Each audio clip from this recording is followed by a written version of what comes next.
बोलो सदगुरु भगवान की जय। सासंग जी, बड़े प्यार और सत्कार के साथ बोलना जी। धन निराकार जी। आदि गुरु नमस्कार निराकार, श्री सतगुरु चरण ओत प्रोत परवेश।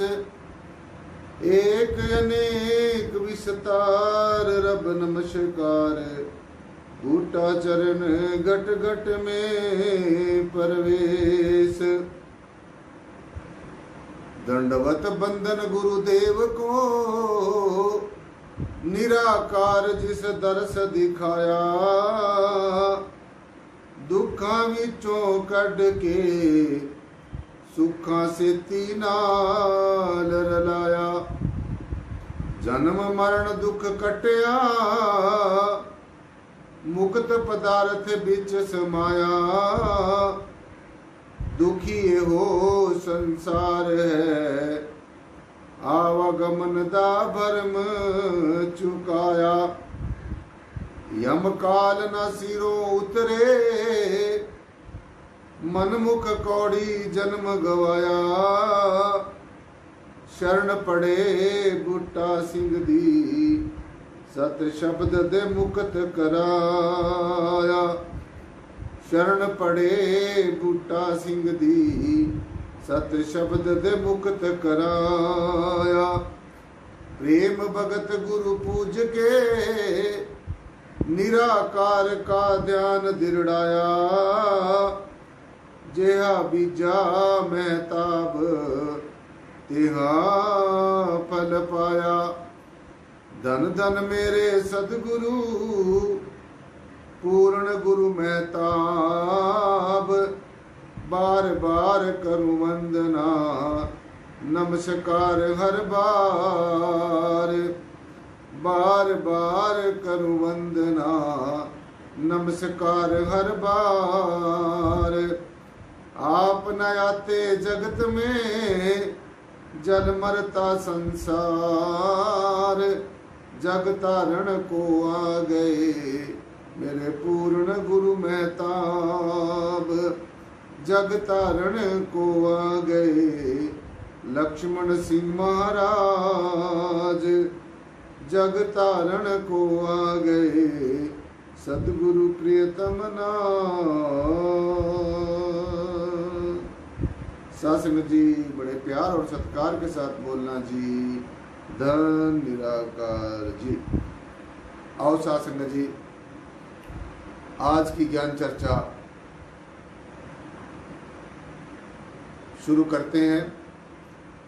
और आज की ज्ञान चर्चा में सासंग जी सब ने अपनी पूरी तवज्जो के साथ, पूरे ध्यान के साथ आज की ज्ञान चर्चा को श्रवण करना है।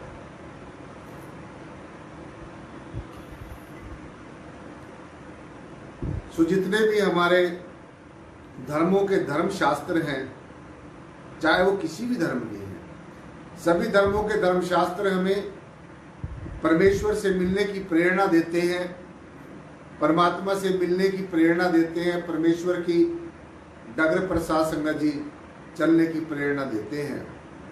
तो इसलिए आज इसी बात के ऊपर चर्चा करेंगे सासंग जी कि जो अध्यात्म है, ये जो अध्यात्म है, ये जो गुरुमत लाइन का जो रास्ता है सासंग जी, इसको पूरा करने के लिए, इस रास्ते पर चलने के लिए और इस रास्ते पे सासंग जी चलकर सफल होने के लिए हमने क्या करना होगा। तो जितने भी हमारे धर्म शास्त्र हैं, सभी धर्मों के वेद हैं, उपनिषद हैं, पुराण हैं, महापुराण हैं, और जितने भी हमारे धर्म गुरु हैं, चाहे वो पहले समय में रहे, चाहे वो इस समय में है, और चाहे आगे आने वाले समय में सासंग जी रहेंगे, तो जितने भी हमारे धर्म शास्त्र हैं, धर्म गुरु हैं, धर्माचार्य हैं, और जो धर्म के वैज्ञानिक हैं, जो धर्म विज्ञानियों ने, आत्मवेता, तत्वदर्शी, ब्रह्मज्ञानी, संत महापुरुषों ने साध संगत जी ये स्पष्ट रूप से माना है, उनका सबका यही मानना है और यही कहना है, यही संदेश है, यही उपदेश है कि सबसे पहले अध्यात्म मार्ग में, इस आध्यात्मिक मार्ग में, इस गुरुमत लाइन में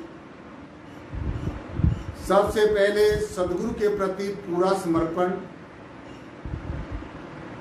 समय का जो सदगुरु है उसके आदेश और उपदेश की बाखूबी पालना करना,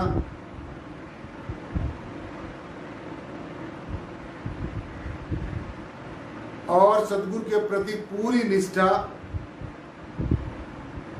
विश्वास के साथ साथ संगत जी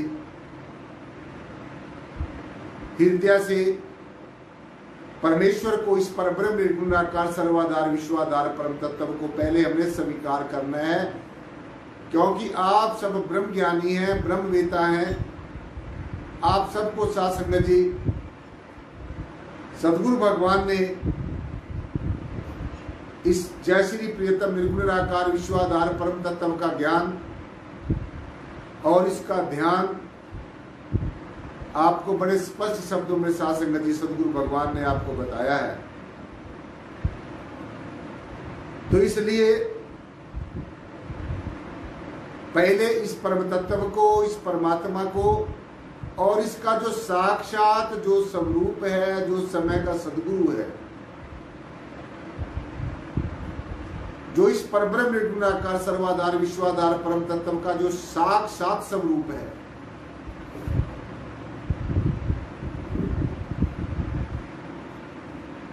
जो साक्षात स्वरूप, जो समय का सदगुरु है साथ संगत जी, इस परमेश्वर को और इस परमेश्वर के साक्षात स्वरूप सदगुरु को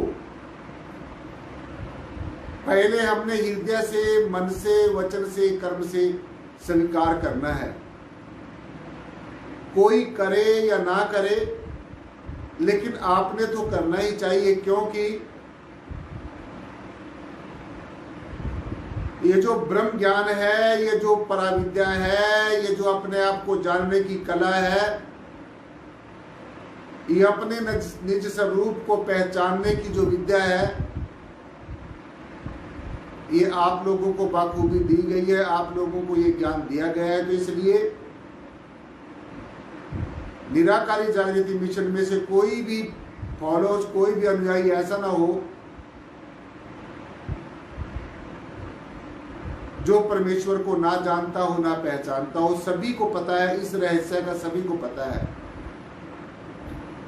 और मैं हर रोज इसी बात के ऊपर ज्यादा जोर देता हूं कि और दुनिया के जितने भी बखेड़े हैं, जितने भी कर्मकांड हैं, जितने भी बाहरमुखी धार्मिक कृत्य हैं, उनकी अपनी एक अलग महिमा है, उनकी अपनी एक अलग इंपॉर्टेंस है। लेकिन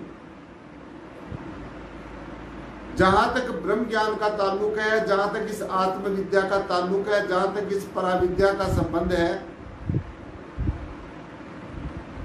ये पराविद्या शासन जी बहुत ही श्रेष्ठ है, सर्वश्रेष्ठ है। इस ज्ञान से श्रेष्ठ दुनिया के अंदर और कोई ज्ञान हो ही नहीं सकता, क्योंकि जो लौकिक विषय हैं, जो अक्षर ज्ञान के विषय हैं साथ संगत जी, उनकी सिर्फ जानकारियां होती हैं।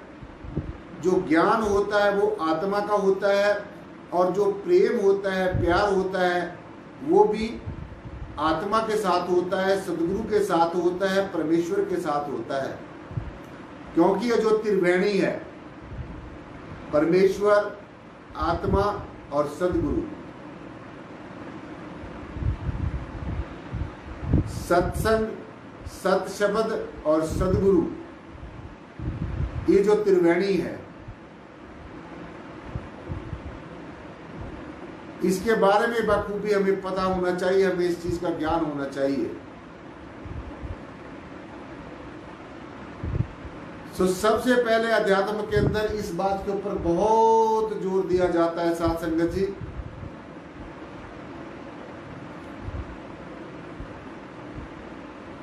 कि जो समय का सदगुरु है, जो समय का हाकम है, जिसको परमेश्वर ने अपनी ड्यूटी देकर भेजा है, क्योंकि यह काम सभी का नहीं और ना ही सब इस काम को कर सकते हैं।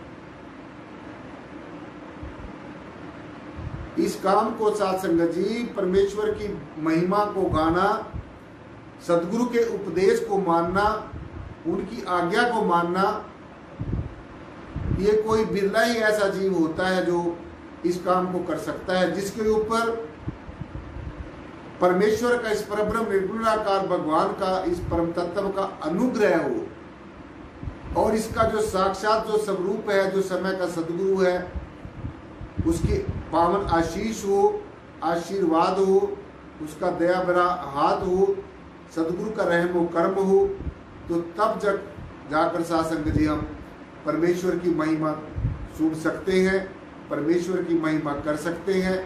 ये जो परमेश्वर की महिमा का गुणगान करना, यशोगान करना और सदगुरु भगवान के पावन आशीष का पात्र बनना, ये सासंग जी बहुत ही दाना बिना लोग होते हैं, जो आगे निकलते हैं, जो दौड़ में आगे निकलते हैं। ये एक दौड़ है, इसमें आप देखते हैं कि कितने लोग इसमें दाखिला लेते हैं इस दौड़ में, और फिर कितने लोग इसमें सफल होते हैं। सो इसलिए सासंगत जी ये तो मानना ही होगा, इस बात को तो बाखूबी अपने हृदय कमल में धारण करना ही होगा और सदगुरु को और परमेश्वर को पहले स्वीकार करना होगा। भी परमात्मा होता है और परमात्मा क्या होता है, कैसा होता है, कहाँ रहता है, ये सारा रहस्य सदगुरु बतला देता है, आपको बतलाया है, आपको ये परमेश्वर का दर्शन दीदार कराया है, आपको ये दिखाया है, आपको ये परम तत्व जो है, ये जो निराकार जो ब्रह्म है, इसका आमने सामने बैठकर बाखूबी दर्शन दीदार कराया और इसकी पहचान कराई और इसको ध्यान करने की युक्ति बतलाई है। सो इसलिए हृदय से स्वीकार करना बहुत ही ज्यादा जरूरी है, बहुत ज्यादा जरूरी है। सो जो पावन आत्मा है, पावन पवित्र जो आत्मा है, आत्मा की जो परिपूर्णता है और पवित्रता है,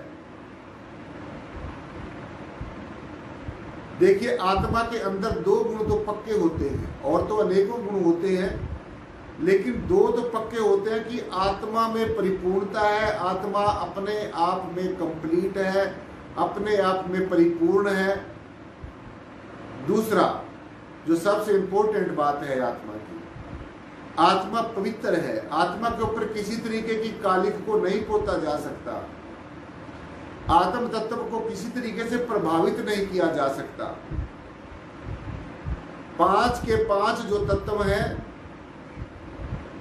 पृथ्वी है, जल है, वायु है, अग्नि है, आकाश है, और जो हमारा अंतःकरण है, मन बुद्धि चित्त और अहंकार है, और जितने भी विषय हैं, विकार हैं, उनका आत्मा के ऊपर कोई भी किसी तरीके का असर नहीं होता है।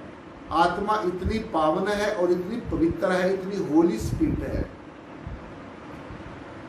सो इसलिए ये जो दो जो बातें हैं, आत्मज्ञानी को, ब्रह्म ज्ञानी को, जो परमात्मा को तत्व से जानता है, उसके अंदर ये दो गुण तो होने ही चाहिए, और उसको ये बाखूबी पता होना चाहिए कि आत्मा एब्सोल्यूट है, कंप्लीट है, परिपूर्ण है, अपने आप में समर्थ है, सक्षम है। और दूसरा आत्म तत्व की जो पवित्रता है, अगर इस अखिल ब्रह्मांड में कोई पवित्र चीज है तो वो हमारी आत्मा है, वो आत्म तत्व है, जो परमात्म तत्व का अंश है। परमात्म तत्व जैसे परमात्मा कह लो, आत्म परमात्म तत्व कह लो, परम तत्व कह लो, और भी कितने नामों से पुकार लो, लेकिन परम तत्व तो साध संगत जी एक था, एक है और एक ही रहेगा। और वो आपको भली भांति बतला दिया गया कि कैसे परम तत्व एक है, कैसे परम तत्व अजर और अविनाशी है, कैसे इस परब्रह्म निर्गुणाकार सर्वाधार विश्वाधार परम तत्व की जो व्यापकता है वो सब जगह वे व्यापक है, ये सब जगह विद्यमान है। तो ये आपको भली भांति बता दिया गया है। तो अब ये बात बार बार बताने की जरूरत नहीं है, आपने इस बात को बखूबी जानकर इसमें पूरी निष्ठा रखनी चाहिए। सो जो आत्मा की परिपूर्णता है, कंप्लीटनेस है, एब्सोल्यूटनेस है और जो होलीनेस है, यानी कि आत्म तत्व की जो परिपूर्णता है और जो पवित्रता है, इसके लिए सबसे पहले ये बहुत ज्यादा जरूरी है। तभी जाकर हमारी समझ में ये जो अध्यात्म का रहस्य है ये तभी आ सकता है। तो आत्मा की परिपूर्णता और आत्मा की पवित्रता को सबसे पहले जानना है, पहचानना है कि क्या वास्तव में ये सत्य है। तो आप इसी निष्कर्ष पे पहुंचोगे साध संगत जी, इसी कंक्लूजन पे पहुंचोगे कि वास्तव में आत्म तत्व जो है वो परिपूर्ण है और अपने आप में पवित्र है। सो इसलिए इस रहस्य को बिना जाने और इसको बिना पहचाने, इस रहस्य को